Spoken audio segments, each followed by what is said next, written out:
episode of With Enough Prep Time. I'm your host, the Nerd Man, and today we're talking about really exciting news. So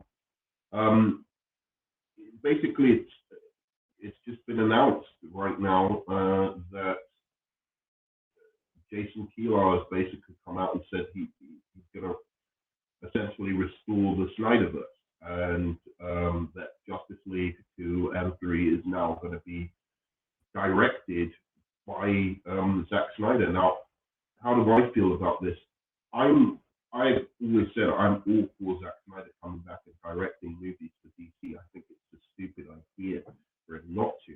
But I was really had some problems with his plans for Justice League 2 and 3. I thought Justice League, for the main part, was a really good movie. The only bit that I would get rid of is the epilogue. And even if we were going to explore that epilogue route, and by the way, please like, subscribe, comment, tell me what you think about this breaking news. But it's shocking to me. But so Jason Kilar, the epilogue to Zack Snyder's Justice League feels like a film that needs to be 2 or 3 movies down the line. We need to set up some things, bring in Martian Manhunter, bring in Green Lantern in the next movie.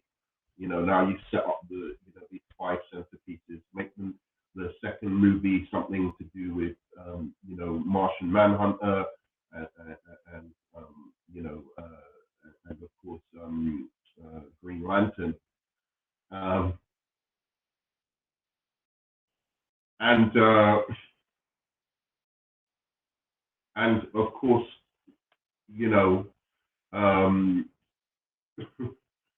And of course, we can by basically doing that, you can have an actual, build up where it actually means something and it pays off when, in the third movie, people are dying and whatever. It doesn't just feel forced.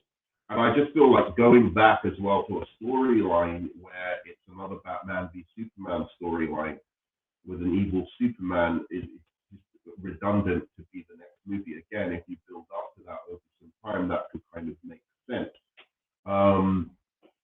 So that was my essential problem with Zack Snyder, just having roughshod and being able to have creative freedom on Justice League 2 and 3. I really think they need to build up to his epilogue story first. But so here we go. I'm going to read it with you. The Justice League announcement as Warner Brothers agrees to # restore the Snyderverse.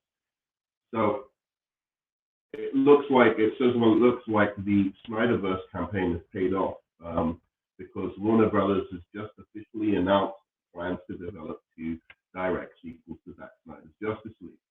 So Justice League 2 and 3 are now officially in development at Warner Brothers, following the positive response to Zack Snyder's Justice League, which proved to be a big success for the HBO Max streaming service. Warner Brothers CEO and son of Stephen recently appeared to dash any hopes of Snyder being given opportunity to continue his vision for the iconic DC Super Team, which I thought was really stupid. They're saying that you need to wait and see how people respond to this, and then make your decision. But again, I also think that Zack Snyder needs some kind of controlling and essentially tempering in terms of where his vision should go. He has some good ideas, but he has some very bad ideas as well, which I think if his next movie comes out, and I want the best for Zack Snyder, I don't want him to have to suffer what he went through with Man of Steel and BVS and making all these very divisive movies, but he can make a couple of crowd-pleasing Justice League sequels, and then, once he's gained our trust as a filmmaker and a storyteller, then you can really go into this kind of epilogue that he wants to go into. And I think that would really build up, and it would make Warner Brothers a lot more money doing it that way. I think there's a real problem with also a storyline in which 3 women are killed off. That is Lois Lane, Wonder Woman, and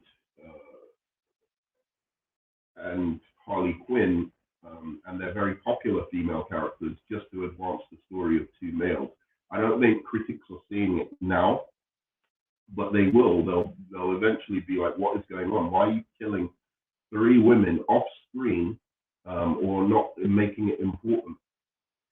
And just so you can advance the storyline of Batman, Superman, and the Joker. Not a good look, and not a very popular Joker either, and arguably not as popular Superman and Wonder Woman. But anyway, so let's go on and continue this. So Snyder being given the opportunity to continue his vision for the iconic DC Comics super team, but a major hike in HBO Max subscribers and the persistence of hashtag Restore the Snyderverse campaign made her rethink the decision.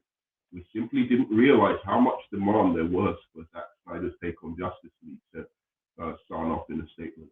The hashtag Restore the Snyderverse movement showed us the error of our ways. And when his legions of fans proved their dedication by hijacking our Stop the Asian hashtag, well, we just knew we couldn't ignore them any longer.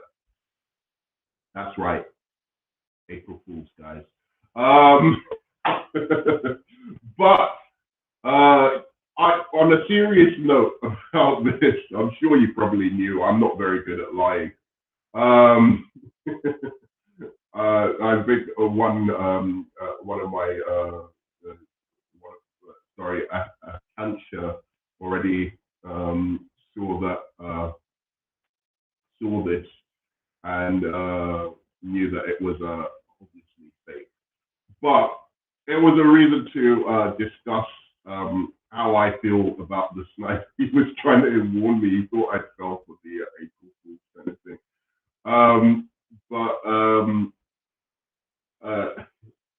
Yeah, I was like, I smiled halfway through doing this. But it was a way for me to discuss a little bit about my thoughts on Restore the Snyderverse. I can't quite get behind restoring the Snyderverse completely. I want to. I think it's a much better plan, what he's got, than what the Warner Brothers execs have at the moment. Obviously, I want to see the Batman. I want to see how they're going to start connecting these films. But I think Zatanna and Blue Beetle, rather than a Green Lantern movie, that kind of thing is wildly misguided. And say a Martian Manhunter film, instead of do a Martian Manhunter film instead of doing a Black Superman film, I think that's a much more better use of your time and resources. But Walter Hamada, which I think is a very, very stupid approach, is applying his horror movie approach of, investing a very, very small amount in a movie for big return.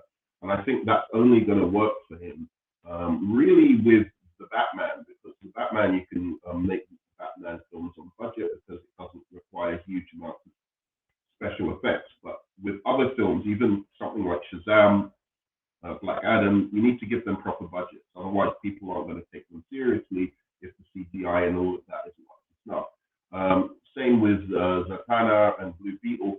But again, Zatanna and Blue Beetle might be very cheap movies to make, but I don't think they're going to turn a huge profit, to be honest, at all. And I think some of them might actually really fail at the box office, particularly the Superman idea by Tanishi Coates. I think unless he's come in with an amazing pitch, I think that's a terrible, terrible direction to go down.